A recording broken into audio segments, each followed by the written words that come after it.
Hey folks, this is Vince with Dad's Gaming Addiction, and today we're going to quickly revisit Becastled. This is a game that you can find on Steam's Early Access program for about $15, and I stress Early Access, everything that you're seeing here is subject to change. This is a game that I covered about 3 years ago, and I thought I'd stop back and see what kind of progress this game has been making. In all honesty, not a whole lot. The game has received updates, don't get me wrong, it's just they're slow and there's not a whole lot of new things. The game I played 3 years ago feels very similar to the one I've played now. And before you say anything, yes, there are updates. There were new things added to the game. For example, the most recent update added a winter season that you could enable if you want to, and you have to produce coal during that season to stop your people from freezing. So what is this game all about? Well, you will plop down a central building like a castle, and then you're going to put down various structures around it. There's houses, there's barns where you can store food. The most important resources, though, in this game, there's sunstone, which is kind of like gold, and then there's lumber, which you have to build a logging camp for. And you're going to be assigning people to these buildings in order to make them work. And while you're doing this, there's a day and night cycle, and at night, these enemies will come and try and tear up your place.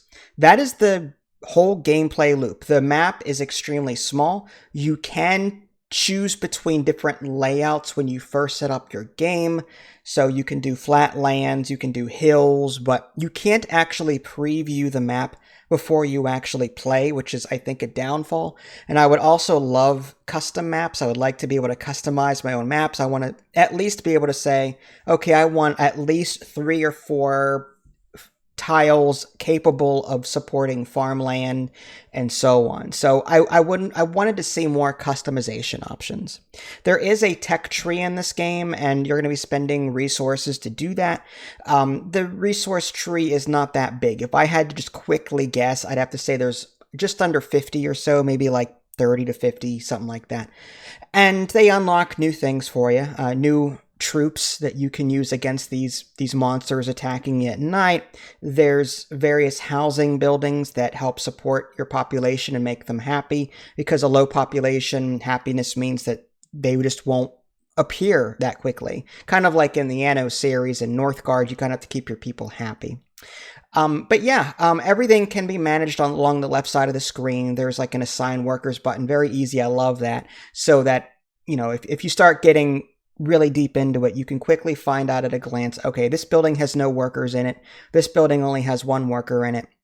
And on the bottom left-hand corner, you can actually see the number of free workers that you have. You can also see that visually if you go over to the castle. There's a little campfire and people just kind of sitting around there doing nothing. I like that visual aspect of it too. But primarily the gameplay loop is you need to produce resources. And then using those resources, you're going to build defenses. You're going to build your economy in other ways. You have to build stone and iron mines, for example. There's walls that you'll eventually get to, that kind of thing. But the map is broken up into tiles, and kind of like in Northgard, you have to spend resources in order to unlock that next tile. You get to pick what you unlock, but the cost will ever increase. So while this tile would cost 15 lumber this time around, the next tile might be 30 lumber, and then down the line it might be 100 lumber, 100 gold, or sunstone, whatever, and then maybe some iron and some stone. So like over the course of the game, it's just going to get more and more expensive to unlock things. The combat's fairly fluid. In the later parts of the game, like sometimes the AI would be a little bit questionable. The AI, enemies might get sometimes hung up on my walls and stuff, but it wasn't that detrimental. Like it wasn't that game breaking. I just had to send my guys over the wall or outside the wall to go kill them. But yeah, the winter season is a nice addition to the game. I mean, you can actually extend the length of it in the options menu if you want to. Speaking of options menu, you can actually change the difficulty and enable developer cheats through the menu, which is really convenient. So if you find the game too easy or too difficult, you can scale it back or buff it up, whatever you want to do. I love that. So like, I'm kind of harping on the game a little bit, but at the same time, for 15 bucks, I'm kind of impressed by what it does. But my major complaint with it is like it lacks customization options when it comes to like setting up your game. Maybe like make income greater or less. You know, I wish there were more sliders so I could adjust things and fine tune things to my liking.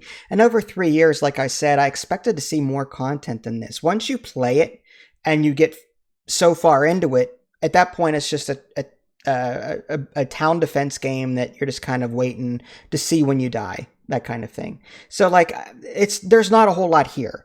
It does it well. I just wish there was a lot more to it. There's no like diplomacy. There's no like, oh, I can migrate to this other map like in RimWorld. There's nothing like that. It's just a very small static map and that's it. And your resources on that map are limited. So once you grow to a certain point, you're kind of stuck.